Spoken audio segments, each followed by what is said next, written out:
ঐতিহ্যবাহী বড়মার মন্দিরে পুজো দিতে আসছেন মুখ্যমন্ত্রী মমতা বন্দ্যোপাধ্যায়। নৈহাটি উপনির্বাচনের পর মুখ্যমন্ত্রী এই নৈহাটি সফর যথেষ্ট তাৎপর্যপূর্ণ বলেই মনে করা হচ্ছে। এদিন মুখ্যমন্ত্রীর এই সফরকে ঘিরে জেলা প্রশাসনিক স্তরের শীর্ষ কর্তারা এদিন নিজেদের মধ্যে রণকৌশল বৈঠক করেন। নৈহাটির বড়মা পুজো সমিতির ট্রাস্টের সাথে নিরাপত্তার বিষয়ক বিশেষ বৈঠক করেন মুখ্যমন্ত্রী। নিরাপত্তার দায়িত্বে থাকা পুলিশ কর্তারা ব্যারাকপুরের পুলিশ কমিশনার আলোক রাজুরিয়া, ব্যারাকপুরের মহকুমা শাসক সৌরভ বারিক সহ অন্যান্য পদস্থ আধিকারিকরা, বড়মা কমিটির সভাপতি তথা নৈহাটি পৌরসভার চেয়ারম্যান অশোক চট্টোপাধ্যায় সাংবাদিকদের বলেন, কোনো রাজনৈতিক কর্মসূচি নয়, মুখ্যমন্ত্রীর অনেক দিনের ইচ্ছাকে মান্যতা দিয়েই তিনি বড়মার দর্শন করতে আসছেন।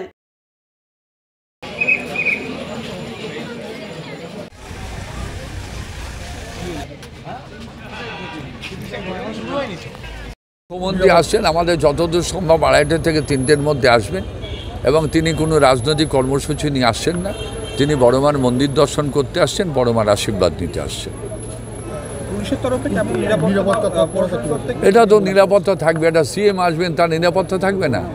নিরাপত্তার বলয় তো একটা থাকবেই। তার যারা সিকিউরিটির দায়িত্বে আছেন, এডিজি আইন শৃঙ্খলা সহ, এডিএম সহ, এসডিও সহ, সিপি সাহেব অলোক রাজুরিয়া সহ, তারা প্রত্যেকের খোঁজে খাতে দেখলেন মন্দিরের কোথায় কি আছে। এটা তো নিরাপত্তার স্বার্থে একটা সিএমের হতেই পারে, থাকতেই পারে। তার স্বাভাবিক কাজে সেই মিটিংটা তারা করে গেলেন। এখন নৈহাটি পৌরসভায় নৈহাটির যারা বারাকপুর সাব ডিভিশনে পুলিশ আছে তাদের নিয়েও বসবে, তাদের নিয়ে একটা আলোচনা হবে এবং তিনি কোন পথ দিয়ে আসবেন, পথটা নিরাপত্তা বলায় মোড়া থাকবে, এটাও তো স্বাভাবিক।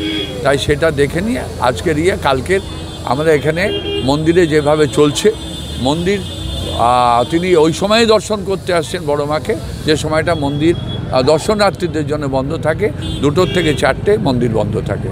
সেই সময়টা দর্শনার্থীদের অসুবিধা না করে, বড়মার ভক্তবৃন্দের কোনো অসুবিধা না করে তিনি দর্শন করে বড়মার আশীর্বাদ নিয়ে চলে যাবেন। সকালে কি দর্শকদের জন্য মন্দির থাকবে? সবসময় খোলা থাকবে।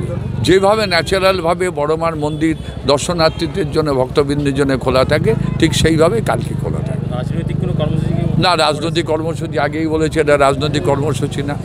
এটা বড়মাকে দর্শন করতে আসছেন, ওনার অনেক দিনের ইচ্ছা, সেই ইচ্ছাটা কালকে উনি পূরণ করে বড়মার আশীর্বাদ নিয়ে এখান থেকে যাবেন। না, সেটা হয়েছে, যেহেতু বাই ইলেকশান ছিল, একটা ইলেকশানের এনমার্গো থাকে, তো স্বাভাবিক কালে একটা সিএম তিনি আসলে পারে কোনো রকম অসুবিধা হতে পারে, যার জন্য নির্বাচনে বিধিভঙ্গের মধ্যে পড়তে পারে। সেইভাবেই উনি বাই ইলেকশান হয়ে গেছে, ফল ঘোষণা হয়ে গেছে, স্বাভাবিকভাবেই উনি কালকে দর্শন করতে আসছেন। হ্যাঁ,